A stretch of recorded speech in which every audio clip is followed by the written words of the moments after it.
Assalamualaikum warahmatullahi wabarakatuh.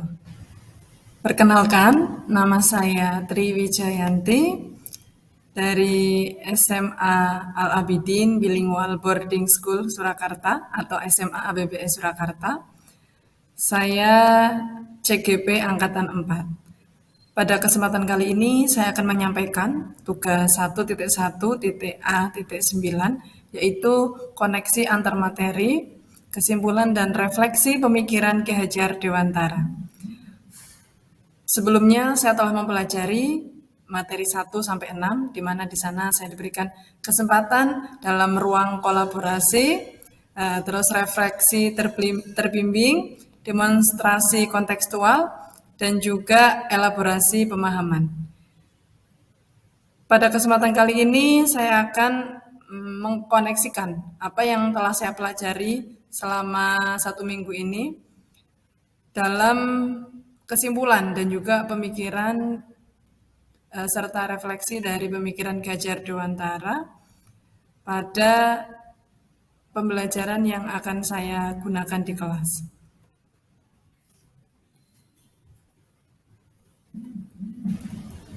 Oke, ada 3 pertanyaan yang membimbing saya untuk menyampaikan koneksi antar materi ini.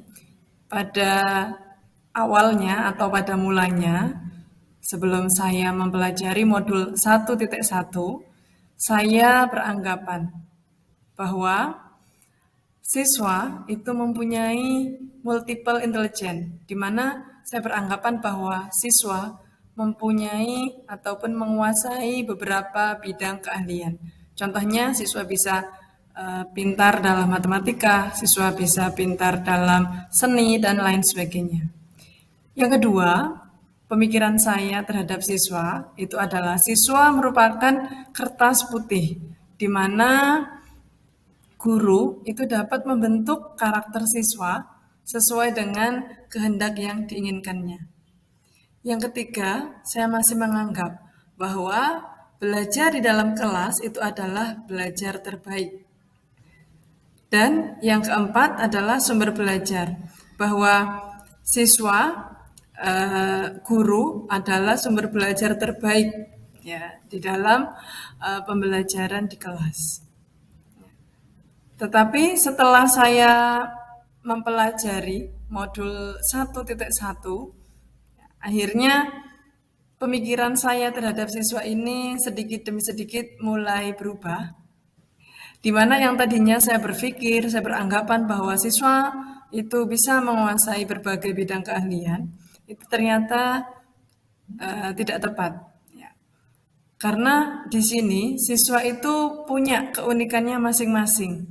Ya. Siswa memiliki karakter masing-masing, di mana keunikan siswa inilah yang nantinya akan dikembangkan dan dikolaborasikan dengan keunikan ataupun karakter siswa yang lain yang akan menciptakan sebuah karya. Yang kedua, bagai kertas putih yang tadi saya sampaikan, setelah mempelajari modul ini, setelah mempelajari pemikiran dari Ki Hajar Dewantara, ternyata pemikiran saya ini kurang tepat. Karena siswa itu bukan tabula rasa, di mana siswa itu terlahir dengan kekuatan kodrat yang masih samar-samar. Dan pendidikan bertujuan untuk menebalkan sifat yang samar-samar tadi menjadi sebuah tingkah laku yang baik, menjadi sebuah perilaku yang baik, yang akan membawa kesuksesan pada diri seorang anak. Pemikiran saya yang ketiga tadi, bahwa saya berpikir bahwa pembelajaran di kelas itu adalah pembelajaran yang terbaik. Ternyata setelah mempelajari konsep dari filosofi pemikiran Ki Hajar Dewantara, saya mulai sadar bahwa pembelajaran itu dapat dilakukan di mana saja. Bahkan kalau menurut Ki Hajar Dewantara, pembelajaran bisa disampaikan melalui permainan. Bahkan dalam permainan sendiri anak bisa belajar dan bisa berkembang sesuai dengan kreativitas anak.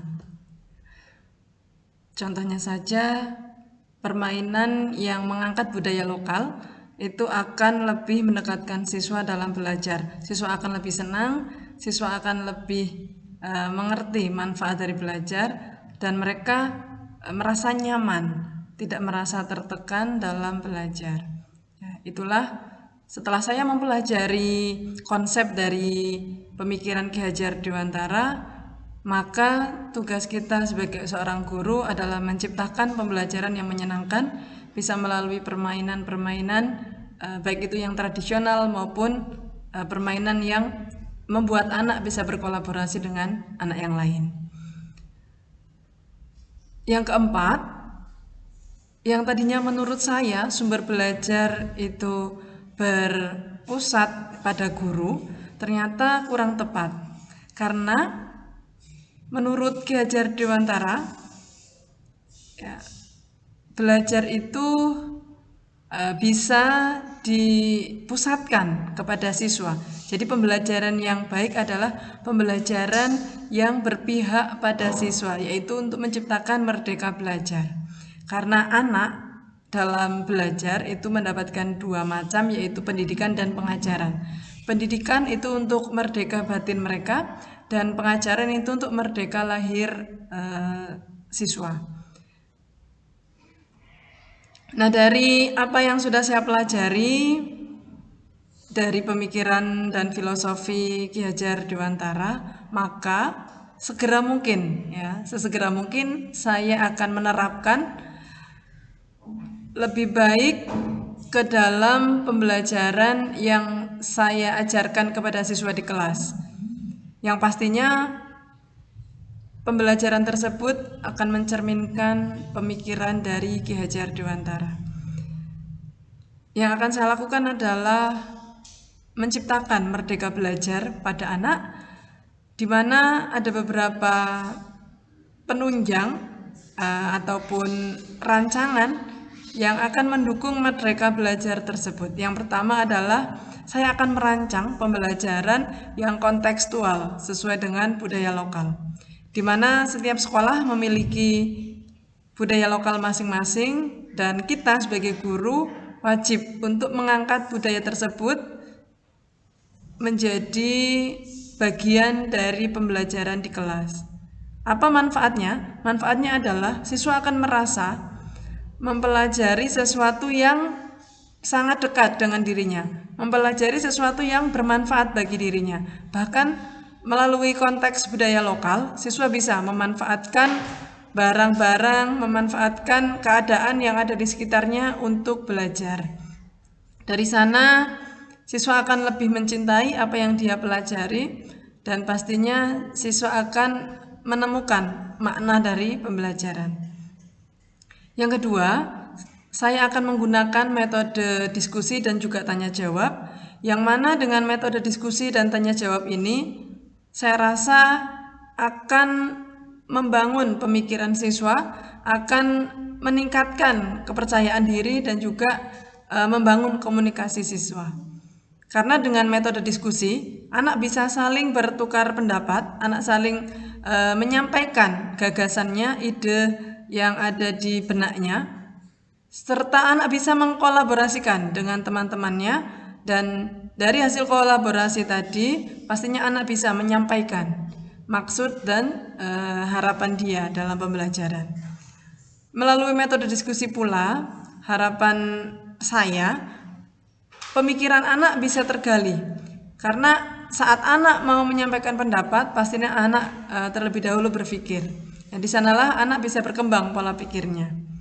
Dan juga dengan metode tanya jawab, karena pertanyaan-pertanyaan yang memancing pemikiran anak itu membantu anak untuk berpikir lebih kritis lagi, dan juga untuk berpikir kreatif.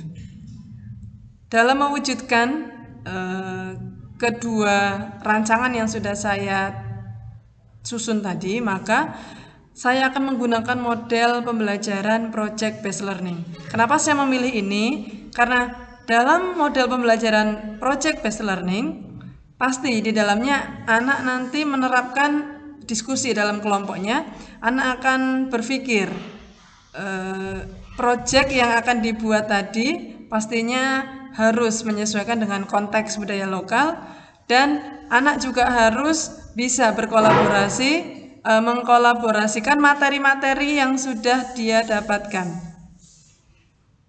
Dari model pembelajaran project based learning ini, ya, saya berharap siswa nantinya antar siswa juga bisa berkolaborasi untuk menciptakan sebuah karya. Karena pada pemikiran Ki Hajar Dewantara, siswa tidak lagi untuk berkompetisi, tetapi siswa lebih ditekankan untuk berkolaborasi. Siswa ditekankan untuk sinergi, ya, menciptakan sebuah karya, terutama di level di jenjang SMA tempat saya mengajar. Ya, itu pendapat saya. Rencana yang bisa segera saya terapkan lebih baik agar pembelajaran di kelas saya mencerminkan pemikiran dari Ki Hajar Dewantara. Alhamdulillah, dengan mempelajari materi dari materi awal sampai materi terakhir, alhamdulillah saya mulai berubah pola pikirnya. Saya mulai menyusun, merancang pembelajaran yang sesuai dengan pemikiran dari Ki Hajar Dewantara, dan pastinya dari rancangan tadi akan menciptakan sebuah pembelajaran yang lebih baik dari apa yang sudah saya laksanakan sebelumnya. Terima kasih atas kesempatan yang diberikan sehingga saya bisa tergabung dalam calon guru penggerak ini. Sangat banyak manfaat yang saya dapatkan. Semoga benar-benar bisa saya terapkan aksi nyata nanti untuk di pembelajaran di kelas saya. Sekian, wassalamualaikum warahmatullahi wabarakatuh.